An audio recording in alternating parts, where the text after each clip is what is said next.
वैष्णवी हगवण्याच्या आत्महत्येनंतर फरार झालेल्या सासरे आणि दिराला अखेर पोलिसांनी बेड्या ठोकल्या। पुण्यातील स्वारगेट परिसरात त्यांना अटक करण्यात आली। तब्बल 7 दिवस दोघेही फरार होते। ते फरार असताना त्यांनी पार्टी केल्याचाही व्हिडिओ समोर आलाय। त्यामुळे या 7 दिवसांमध्ये नेमकं काय घडलंय पाहूया त्या संदर्भातला हा स्पेशल रिपोर्ट। हे सीसीटीव्ही फुटेज जरा नीट पहा। यामध्ये मित्रांसोबत बसून जेवणावर ताव मारणारा दुसरा तिसरा कुणी नाही तर वैष्णवीचा छळ करून तिला आत्महत्या करायला भाग पाडणारा तिचा सासरा राजेंद्र हगवणे आहे। वैष्णवीच्या आत्महत्येनंतर तिचा सासरा राजेंद्र आणि मोठा दीर सुशील फरार झाले। गेल्या 7 दिवसांपासून या दोघांचा शोध घेतला जात होता। अखेर 7 दिवसांनंतर पुण्यातील स्वारगेट इथं दोघांनाही पकडण्यात आलं। मात्र या 7 दिवसांमध्ये हे दोघं नेमके काय करत होते याचा प्रश्न अनेकांना पडलाय। 17 मे 2025 रोजी वैष्णवीचा मृतदेह पाहण्यासाठी हे दोघेही इंडिवर गाडीनं औंध रुग्णालयामध्ये दाखल झाले। तिकडे गेल्यावर अटक होण्याची शक्यता लक्षात येताच गाडी बदलत थार गाडीनं मुहूर्त लॉन्सवर लपून बसले आणि त्यानंतर पवना धरण परिसरात बंडू फाटक यांच्या फार्म हाऊसवर ते मुक्कामी होते। पुढे दुसऱ्या दिवशी 18 मेला थार गाडीनं ते आळंदी आणि वडगाव मावळ इथल्या परिसरात मुक्कामी होते। त्यानंतर 19 मे रोजी हगवणेंनी गाडी पुन्हा बदलली। बलेनो या गाडीनं पुणे जिल्ह्यातून सातारा जिल्ह्यात त्यांनी पलायन केलं। सातारा जिल्ह्यातील पुसे गावमध्ये ते मुक्कामी होते। त्यानंतर 20 मेला पुसे गावातून ते पसरणी मार्गे बेळगाव मधील कोगनळीतल्या हॉटेल हेरिटेज मध्ये मुक्कामी होते। मग 21 मेला कोगनळी इथं प्रीतम पाटील या मित्राच्या शेतावर त्यांनी मुक्काम घेतला आणि 22 मेला ते पुन्हा एकदा पुण्यामध्ये दाखल झाले।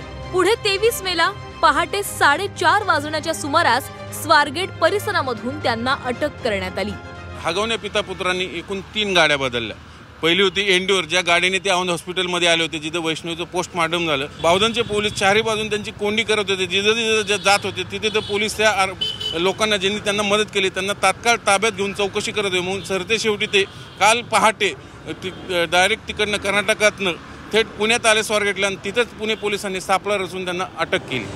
7 दिवसांनी या दोघांनाही अटक झाली असली तरी त्यांच्या फरार असण्यावरून अनेक प्रश्न उपस्थित केले जात आहेत। सामाजिक कार्यकर्त्या अंजली दमनिया यांनी हगवणे कुटुंबाला राजकीय पाठबळ असल्याचा आरोप केलाय। या कुटुंबाला फरार होण्याची सवयच आहे। जसं मी म्हटलं, नोव्हेंबरमध्ये मयुरी जगतापनी जेव्हा ती हे केली होती तेव्हा सुद्धा हे कुटुंब फरार झालं होतं 8 दिवस आणि आल्यानंतर तिला वर म्हणालं की तू आमचं काहीच बिघडवू शकत नाही, तुला जे करायचंय तू कर।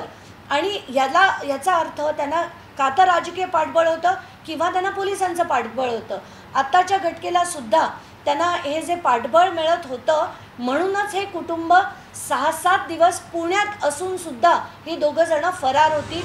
आता दोषींना जन्मठेपेची शिक्षा व्हावी अशी मागणी हगवणेंची मोठी सून आणि वैष्णवीची जाव मयुरी हिनं केली आहे।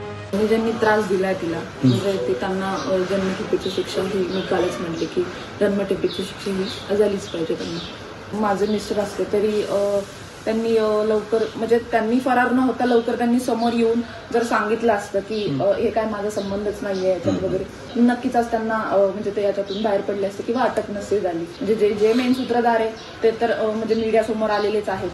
हुंड्यासाठी वैष्णवीचा अमानुष छळ करण्यात आला।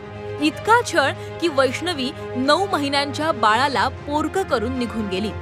आता या सर्व आरोपींवर कठोर शिक्षा झाल्यानंतरच वैष्णवीला न्याय मिळेल अशी भावना तिच्या घरच्यांनी व्यक्त केली आहे। चंद्रकांत फुंदे, झी 24 तास, पुणे।